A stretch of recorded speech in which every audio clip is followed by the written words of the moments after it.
Social media పుణ్యమని మనకి తెలియని విషయాలు ఎన్నో క్షణాల్లో తెలుసుకోవచ్చు. కానీ దాన్ని ఉపయోగించుకుని చాలా మంది ఉన్నది లేనట్టుగా లేనిది ఉన్నట్టుగా ఫేక్ న్యూస్ స్ప్రెడ్ చేయడంలో ముందుంటారు. అది తెలియక చాలా మంది వాటిని నిజమని నమ్ముతుంటారు. అయితే అసలు విషయానికి వస్తే శతాబ్దాలుగా హిందువులంతా ఎదురు చూస్తున్న అయోధ్య రామ మందిర ప్రారంభానికి మరో 2 రోజుల సమయమే ఉంది. దేశంలో ఏ ఒక్కరిని కదిలించినా ఇప్పుడు ఈ విషయమే చర్చించుకుంటున్నారు. ఏ టీవీ పెట్టినా, రేడియో ఆన్ చేసినా, పేపర్లు చూసినా రామ మందిరానికి సంబంధించిన వార్తే కనిపిస్తున్నది. ఆఖరుకు మొబైల్ గ్రూపుల్లో ప్రతి నిమిషానికో న్యూస్ అయోధ్య రామ మందిరానిదే అయి ఉంటుంది. ఆ దేశం నుంచి ఇన్ని కానుకలు వస్తున్నాయి, ఇక్కడ నుంచి ఇన్ని లడ్డూలు వస్తున్నాయి, వీటి ఖర్చు ఎంతో తెలుసా, అవి ఎక్కడ చేశారో తెలుసా అంటూ సోషల్ మీడియా మొత్తం ఇవే వార్తల ప్రవాహం కొనసాగుతుంది. ప్రజలు చూస్తున్నారు, ఇతరులకు షేర్ చేస్తున్నారు. తాజాగా ఈ కోవాలోనే మరో ఆసక్తికర విషయం నెట్టింట బాగా వైరల్ అవుతుంది. అదేంటంటే ప్రభాస్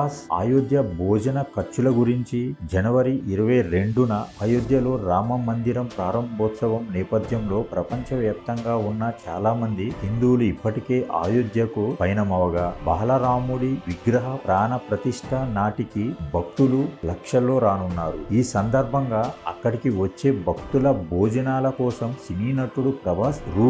50 కోట్లు విరాళం ఇచ్చాడని, దాదాపు 300కు పైగా ప్రదేశాల్లో ఏర్పాట్లు చేస్తున్నారంటూ ప్రచారం జరుగుతుంది. తాజాగా కోనసీమ జిల్లా కొత్తపేట ఎమ్మెల్యే జగ్గారెడ్డి కూడా ఈ మాట ప్రస్తావించడంతో ఈ అంశం మరోసారి చర్చల్లోకి వచ్చింది. చాలా మంది ఈ విషయాన్ని తమ వాట్సాప్లలో, ఇతర సోషల్ మీడియా అకౌంట్లలోనూ షేర్ చేస్తున్నారు. కొందరు ఈ విషయం ఫేక్ అని, కొంతమంది అదే నిజమని, మరి కొంతమంది ఏది నిజమో ఏది అబద్ధమో తెలియక అయోమయంలో ఉండిపోతున్నారు. అయితే ఈ విషయం దేశవ్యాప్తంగా ప్రచారం జరుగుతుండటంతో జాతీయ మీడియా ప్రభాస్ సన్నిహితులతో మాట్లాడగా ఈ వార్తలన్నీ ఫేక్ రూమర్స్ అని తెలిసింది. ఇలాంటి వార్తలను స్ప్రెడ్ చేయొద్దని వారు చెప్పినట్లు తెలుస్తుంది. గతంలో పెద్దనాన్న కృష్ణంరాజు మరణించిన సమయంలో ప్రభాస్ తమ గ్రామం ముగల్తూర్లో అన్నదానం చేయగా దాదాపు 10 లక్షలకు పైగానే అభిమానులు, ప్రజలు హాజరైనట్లు వార్తలు ఉన్నాయి. అదే విధంగా ప్రభాస్ తో సినిమాలలో నటించే అందరికీ తన ఇంటి నుండే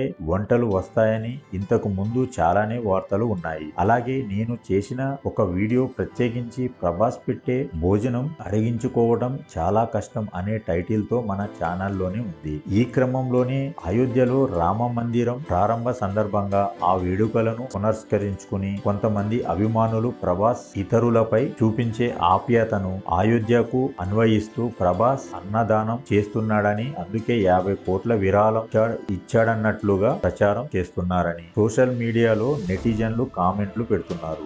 ఏది ఏమైనా ప్రభాస్ అనుకుంటే అది పెద్ద విషయం కాదు. ఎందుకంటే ఆయన ఒక మంచి అన్నదాత. అది అతనికి అనిపించాలి. అంతేకాని ఇలాంటి పిచ్చి రాతలు రాసి ఒకరి మనోభావాలు దెబ్బతినేలా చేయడం మంచిది కాదు. ప్రజలు దయచేసి ఇలాంటి వాట్సాప్ లో వచ్చే సోషల్ పోస్టులను వేరే వారికి ఫార్వర్డ్ చేసే ముందు ఏది నిజం ఏది అబద్ధం అని తెలుసుకుంటే మంచిది.